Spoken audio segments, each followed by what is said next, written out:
Hello' student, আজি আমি এটা কুৱেশ্যন বিষয়ে আলোচনা কৰিম। তো কুৱেশ্যনটো হ'ল আমাৰ বিপাকীয় কাৰ্যত যে অণুজীৱেই গেছ উৎপন্ন কৰে তাৰ প্ৰমাণ হিচাপে কিহৰ উদাহৰণ দিবা? তো আমাৰ এনচাৰটো হ'ল ইডলি আৰু ডোছা বনোৱাত ব্যৱহাৰ পিঠাগুড়ি ফুলি উঠে। ইয়াৰ কাৰণ হ'ল কাৰ্বন ডাই অক্সাইড গেছ উৎপন্ন কৰা বেক্টেৰিয়াৰ ক্ৰিয়া।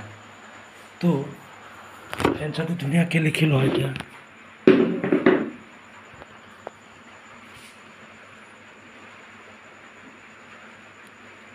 বিপাকীয় কাৰ্যত যে অণুজীৱেই গেছ উৎপন্ন কৰে তাৰ প্ৰমাণ হিচাপে কিহৰ উদাহৰণ দিবা? উত্তৰ: অণুজীৱেই বিপাকীয় কাৰ্যত যে গেছ উৎপন্ন কৰে বুলি প্ৰমাণ কৰিবলৈ উদাহৰণসমূহ হ'ল: ১ নম্বৰ, ইডলি আৰু ডোছা বনোৱাৰ বাবে ব্যৱহৃত পিঠাগুড়ি ফুলি উঠে।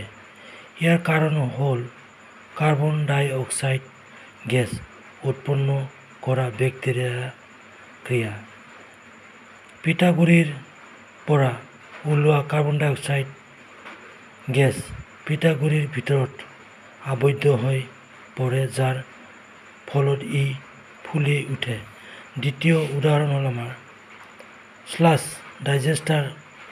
নিৰ্দিষ্ট অবাধ বেক্টেৰিয়াই স্লাজত থকা বেক্টেৰিয়া আৰু ভেঁকুৰৰ বিপাক ঘটায়। এই হজম প্ৰক্ৰিয়াৰ সময়ত বেক্টেৰিয়া মিথেন, হাইড্ৰজেন ছালফাইড আৰু কাৰ্বন ডাই অক্সাইড গেছৰ দৰে গেছৰ মিশ্ৰণ উৎপন্ন কৰে। তো এতিয়া এনচাৰটো ধুনীয়াকৈ লিখি লোৱা।